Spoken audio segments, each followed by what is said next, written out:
बूढ़ी सास का इंसाफ। नमस्कार दोस्तों, सानिया वॉइस स्टोरी चैनल में आपका स्वागत है। तो दोस्तों, आज की कहानी है जब बुढ़ापे में औलाद के कारण बूढ़ी माँ ने गंवाया अपने पति किसान। तो गुस्से में औलाद का किया ऐसा बुरा हाल कि उन्होंने अपना इंसाफ खुद ही कर लिया।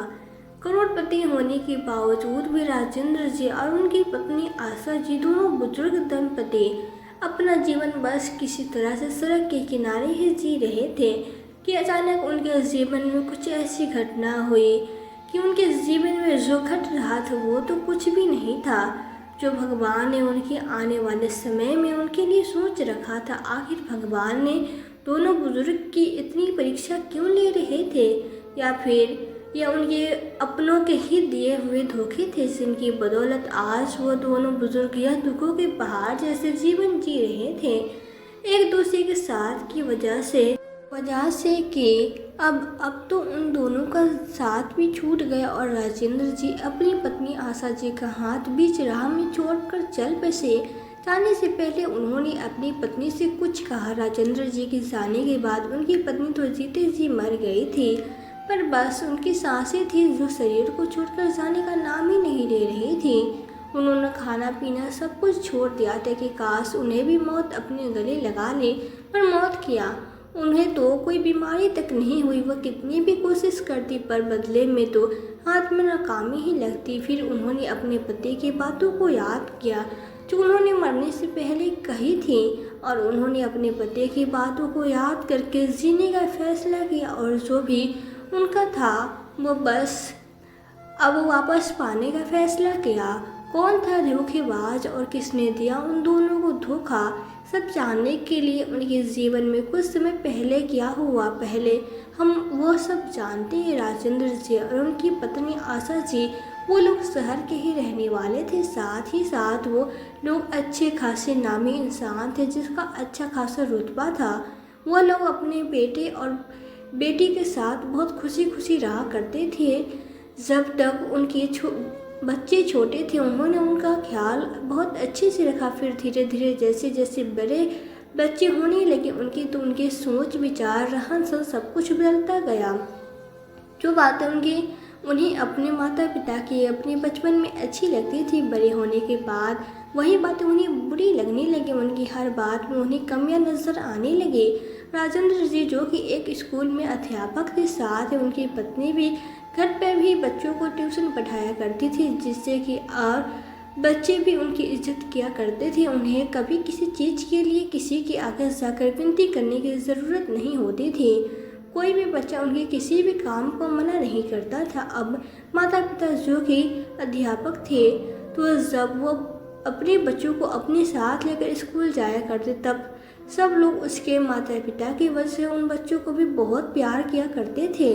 जब स्कूल में किसी टीचर के या बच्चे आते तो सब लोग उन्हें बहुत प्यार करते। दोनों बच्चे भी पढ़ाई लिखाई में बहुत अच्छे थे और अपने माता पिता की बातें भी माना करते थे। पर अब जब बच्चे धीरे धीरे बड़े हो रहे थे तो अब उनकी बातचीत में भी थोड़ा अंतर आने लगा था।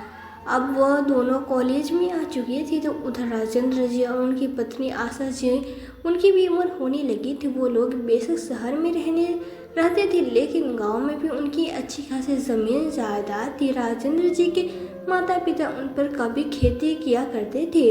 अभी तक राजेंद्र जी के गांव में भी उनका बहुत नाम था, क्योंकि वो शहर में पढ़ाया करते थे। अपने माता पिता के साथ राजेंद्र जी अपने गांव में ही रहना चाहते थे, लेकिन उनके गांव में पास में अच्छे कॉलेज में अध्यापक के पद पे उनकी नौकरी लग गई थी, इसलिए वो अपनी पत्नी के साथ शहर में रहने आ गए थे। साथ ही राजेंद्र जी के माता पिता ने भी उन्हें गांव में रहना नहीं चाहा।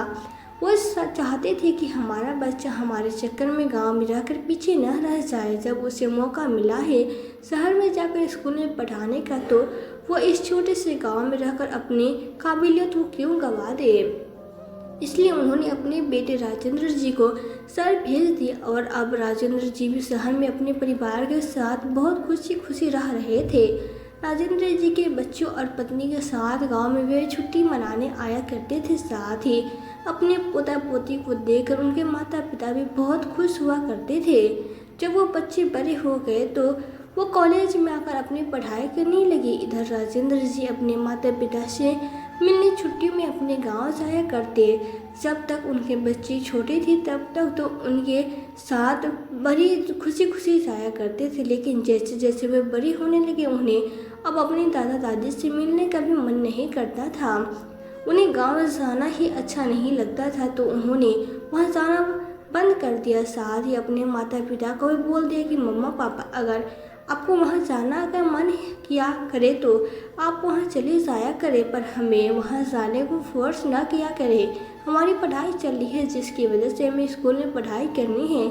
अब आप लोग गाँव जाकर हो आओ और जल्दी आ जाना, हम लोग यहाँ पर रह लेंगे। राजेंद्र जी और उनकी पत्नी आशा जी तो पढ़ाई की अहमियत समझते थे, तो वो भी अपने बच्चों को घर पे ही छोड़कर दोनों ही अकेले गांव चले जाया करते थे। अब राजेंद्र जी के माता पिता दोनों का देहांत हो गया तो उन्होंने अपने गांव की ज़मीन को किसी और को खेती करने के लिए दे दिया, ताकि वो उस ज़मीन पे खेती बाड़ी कर सके, और गांव वाले घर में किराएदारों को छोड़ दिया ताकि घर में जोत बाड़ी होती रहे। अब वो अपने परिवार के साथ शहर में ही रहने लगी। गांव जाने का तो कोई सवाल ही नहीं था, क्योंकि जब तक उनके पिता गांव में रहते थे तब तक वो उनसे मिलने के बहाने ही सही पर गांव चले जाया करते थे। लेकिन जब गांव में उनका अब कोई था ही नहीं तो वो आखिर किससे ही मिलने गांव जाया करते। अब तो वो 2-2, 3-3 सालों में गांव में चक्कर लगाया करते, बस अपनी खेती बाड़ी देखने के लिए, उसका पैसा लेने के लिए और घर का किराया लेने के लिए ही राजेंद्र जी अब वहां जाया करते थे। राजेंद्र जी अपने जीवन में बहुत व्यस्त हो रहे थे। उन्होंने अपने बच्चों पे थोड़ा ज़्यादा ध्यान नहीं दिया। बस जो भी चीज़ उनके बच्चे मांगा करते तो वो टाइम से पहले उन्हें लाकर दे दिया करते थे। उनके दोनों बच्चे पढ़ाई तो किया ही करते थे, साथ ही साथ अपना टाइम पास भी पूरा किया करते थे। अब आज उन दोनों का लास्ट एग्ज़ाम था। एग्ज़ाम के लास्ट शिफ्ट में था। उनकी बेटी का एग्ज़ाम पहले ही हो गया था तो वो घर के लिए पहले निकल गया। अब लास्ट का पेपर था, इसलिए उनकी बहन के दोस्त और उसकी बहन स्कूल में मस्ती करने लगे। मस्ती मस्ती में वो अपने कॉलेज की टीले पे चले गए, यानी कॉलेज की छत पे चले गए, और हंसी मजाक में मौज मस्ती करते करते ही उसके दोस्त के हाथ से गलती से उसकी बहन को धक्का लग गया और वो छत से नीचे गिर गई। जैसे कि वो नीचे गिरी तो पूरे कॉलेज में हड़कंप मच गया। उसे उठाकर दिल्ली से अस्पताल ले जाया गया, लेकिन वो तीसरी या चौथी मंजिल से गिरी थी, जिससे वो अस्पताल पहुँचते पहुँचते रास्ते में ही उसने दम तोड़ दिया और उसकी मौत हो चुकी थी। जब उसके माता पिता को इस बारे में पता चला तो उसके वो पैरों तले ज़मीन खिसक गई और वो अपनी बेटी की मौत से जैसे तैसे उभरे, और अब उनका वो बेटा अलग ही रास्ते पे चलने लगा। वो पढ़ाई करते करते किसी लड़की को पसंद करने लगा जो कि बेहद ही बदतमीज और बिगड़ी हुई इंसान थी, लेकिन उसके सामने वो बहुत अच्छा बनकर दिखाया करती थी। उसके बारे में उसके माता पिता यानी राजेंद्र जी और आशा जी को पता था कि वो लड़की कैसी है।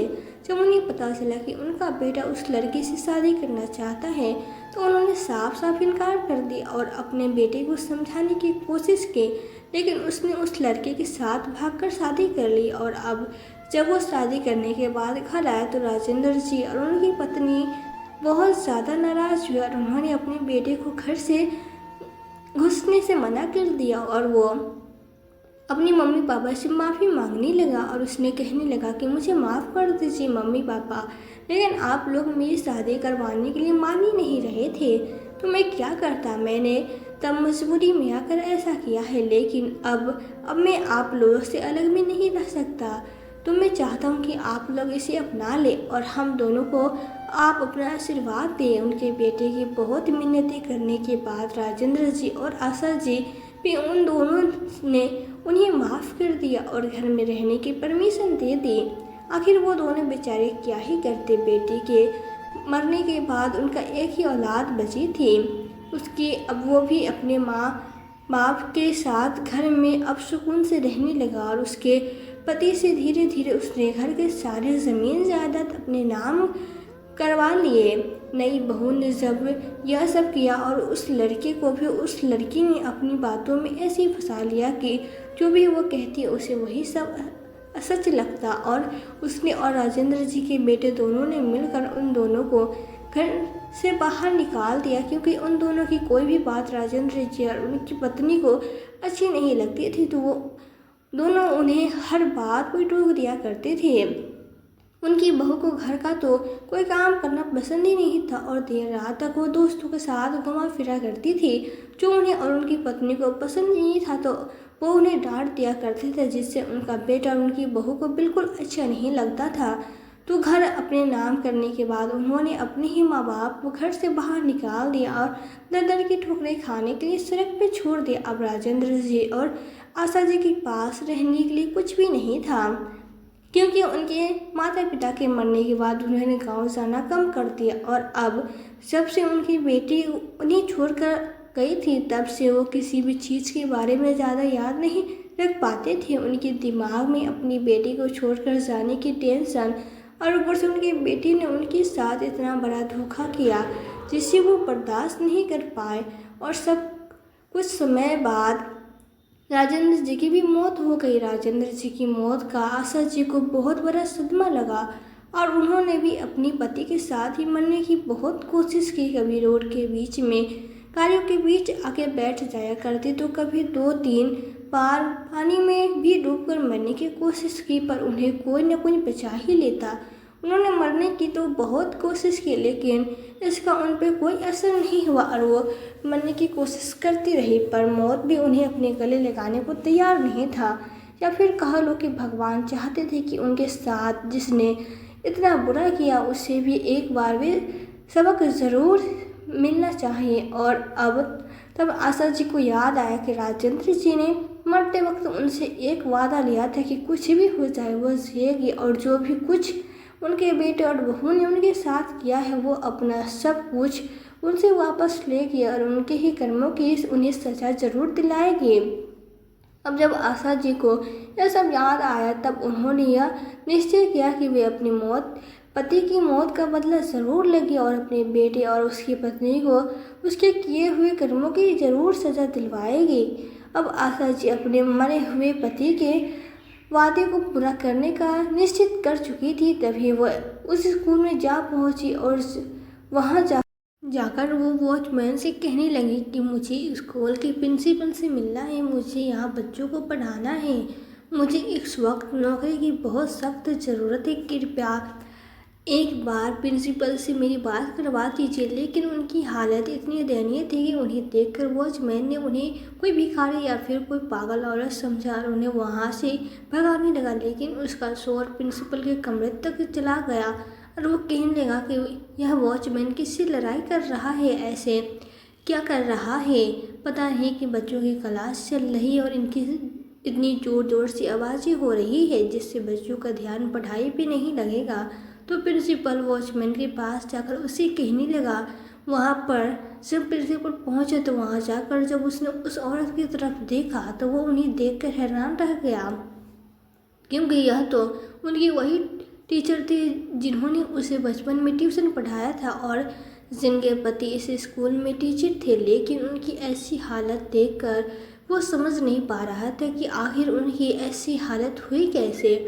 उसने पहले तो वॉचमैन को बहुत डांटा कि यह क्या, तुम्हें तमीज़ नहीं है बात करने की, और फिर उन्हें अपने साथ लेकर अंदर चला गया। अपने केबिन में उसने आशा जी को ले जाकर बैठाया, उन्हें पानी दिया और शांत कराकर उनसे पूछा कि आखिर कैसे हुई आपकी यह हालत और वो क्या कर रही है यहाँ पर। तब आशा जी ने उसे अपनी सारी बात शुरू से अंत तक बता दी और उनकी यह बात सुनकर उसकी आंखों में भी आंसू भर आए कि भला कोई बेटा अपनी माँ के साथ ऐसा कैसे कर सकता है।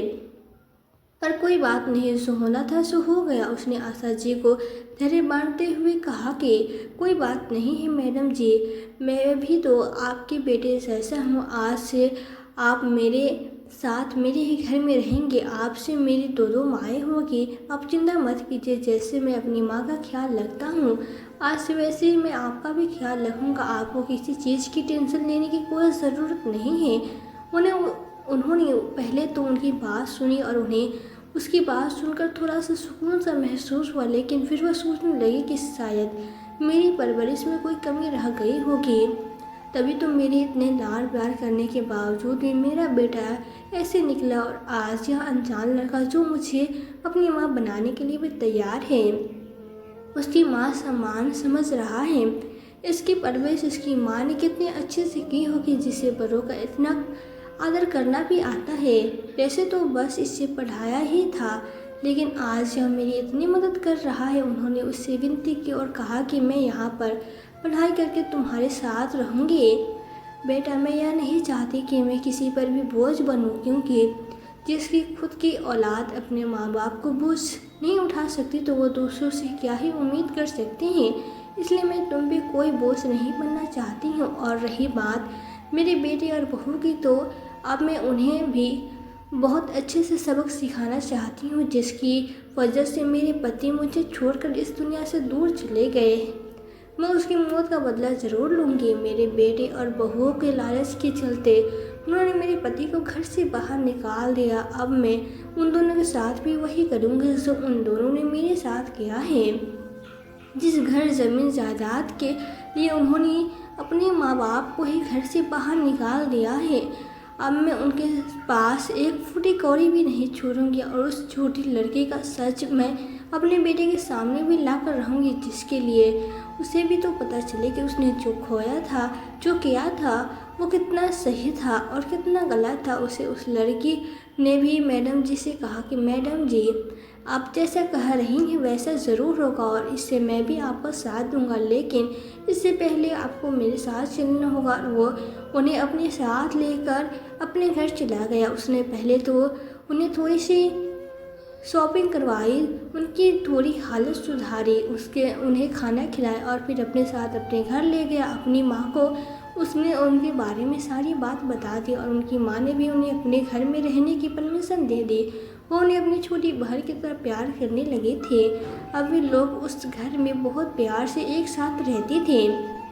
साथ ही साथ आशा जी ने अपने बेटे और बहू को भी सबक सिखा दिया। पहले तो उन्होंने अपने बेटे को उनके पत्नी का असली चेहरा दिखाया, उससे फिर अपने बेटे और बहू को उन्होंने जेल की सलाखों के पीछे डलवा दिया।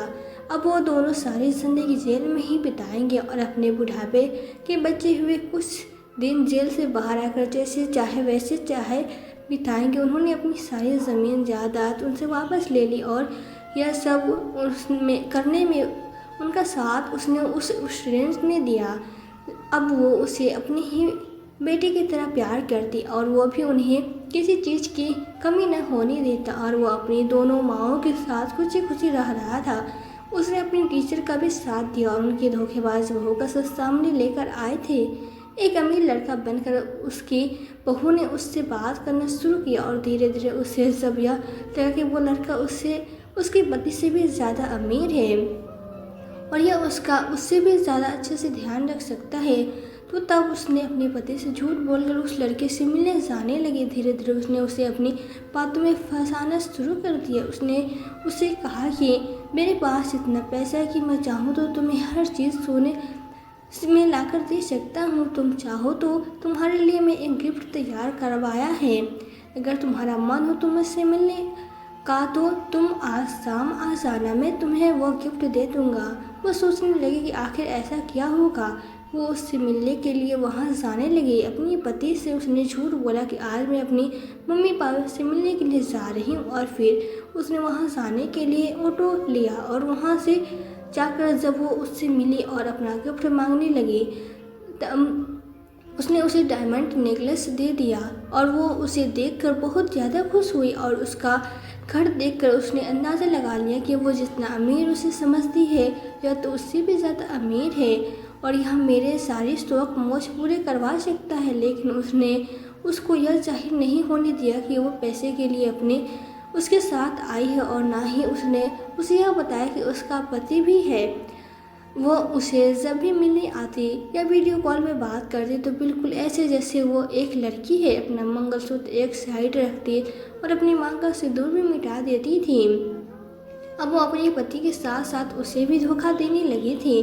उसे रिश्तों की कोई अहमियत नहीं थी, उसे तो बस पैसे चाहिए थे, उसे तो पैसों से ही मतलब था। उसने धीरे धीरे उस लड़के से मिलना जुलना ज़्यादा कर दिया, अपने पति से इस बारे में झूठ बोलने लगी और जब वो रोज़ तीसरे दिन घर में बहाने बनाकर जाने लगी, तब उसके पति को भी उस पे शक हुआ कि पहले तो नहीं या कहीं कभी अपने फ्रेंड से मिलने जाती और ना ही कभी अपने माँ बाप से मिलने।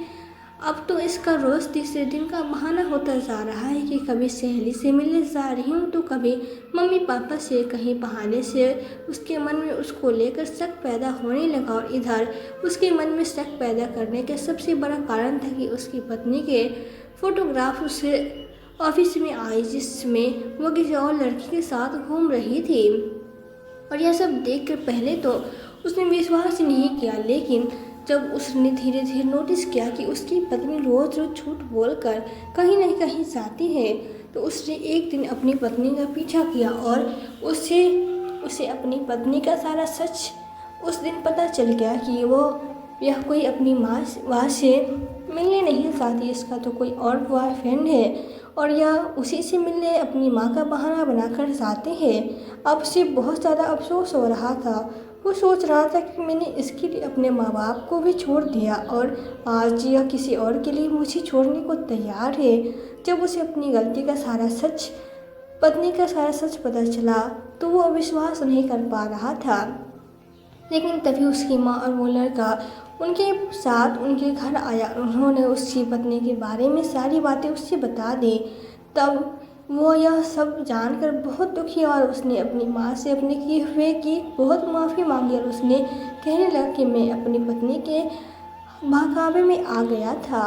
उसके कहने में आकर मैंने अपने ही माँ बाप को अपने घर से निकाल दिया, जिसकी वजह से आज मेरे पिता मेरे बीच नहीं है, वो हमें छोड़कर बहुत दूर जा चुके हैं। मैं इस लालची औरत के बहकावे में आकर अपने ही माँ बाप को धोखा दे बैठा। मैं बहुत शर्मिंदा हूँ माँ, प्लीज़ मुझे माफ़ कर दो। मैं जानता हूँ कि मेरी की हुई गलतियों को कोई माफ़ी नहीं है और मेरी ही वजह से आज हमारे पिताजी हमारे बीच नहीं है।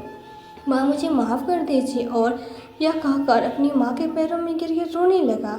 अब उसकी पत्नी का सच उसकी माँ ने और उसके सामने जब उसकी पत्नी बाहर से आई तो उसने अपनी सास को अपने घर देखा तो वो आग बबूला होकर उसका हाथ पकड़ के उसे घर के बाहर निकालने लगी।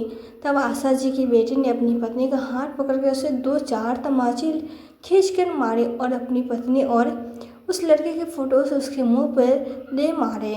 और जब उसकी पत्नी ने यह देखा कि इस बारे में मेरे पति को पता है तो वो उसके सामने मासूम बनने लगी और कहने लगी मैं नहीं जानती, शायद इसने मुझ पर कुछ करवा दिया है तो मैं इसके बहकावे में आ गई थी। मुझे इस बारे में कुछ नहीं पता।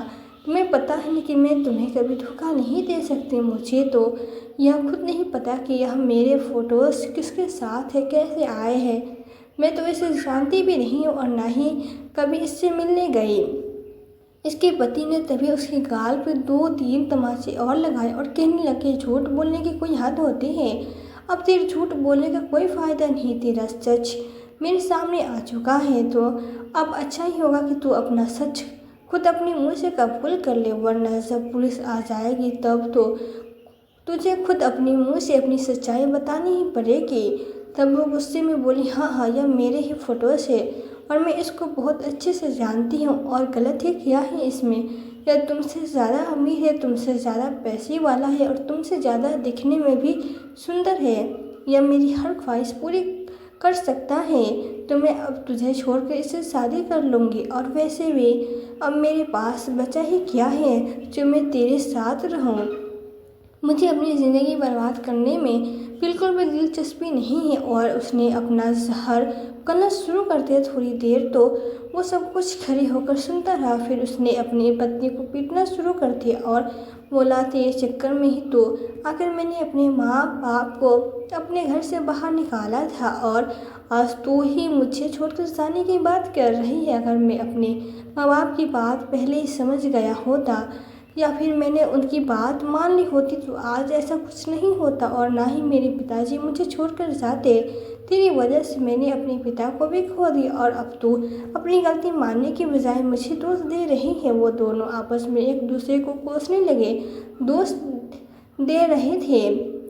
तभी आशा जी ने पुलिस को फ़ोन किया और उन दोनों को धोखाधड़ी के इल्ज़ाम में जेल करा दी कि उन्होंने धोखे से मेरी ज़मीन जायदाद, मेरा घर सब अपना नाम कर लिया, इसलिए आप इन्हें गिरफ्तार कर लीजिए और मेरी नज़रों से दूर ले जाइए। मैं इन लोगों की शक्ल भी नहीं देखना चाहती। अब उसकी यह बात सुनकर पुलिस वाले उन दोनों को ले जाने लगे। तब उनका बेटा बोला कि माँ, मुझे माफ़ कर दीजिए, मैं आप ही के साथ रहना चाहता हूँ, मुझे जेल नहीं जाना, माँ मुझे माफ़ कर दीजिए। और वो अपनी माँ के पैरों में गिड़गिड़ाने लगा। लेकिन आशा जी ने उसे माफ़ नहीं किया, क्योंकि आज उनकी इस औलाद की वजह से उनके पति आशा जी के साथ नहीं है और वो उनका साथ छोड़कर हमेशा हमेशा के लिए बहुत दूर जा चुके हैं। शायद आशा जी अपने बेटे से की हुई गलती कभी गद्दारी को भूल सकती थी, लेकिन जब आज उनका जीवन साथी उनके बेटे की वजह से उनका साथ छोड़कर चला गया तो वो उसे माफ़ नहीं कर पाए और उन्होंने उसे भी जेल भेज दिया। आज उनके दोनों बहू और बेटे जेल की सलाखों के पीछे चक्की पीस रहे हैं और आशा जी अपने स्टूडेंट और उसकी माँ के साथ खुशी खुशी अपना जीवन व्यतीत कर रहे हैं।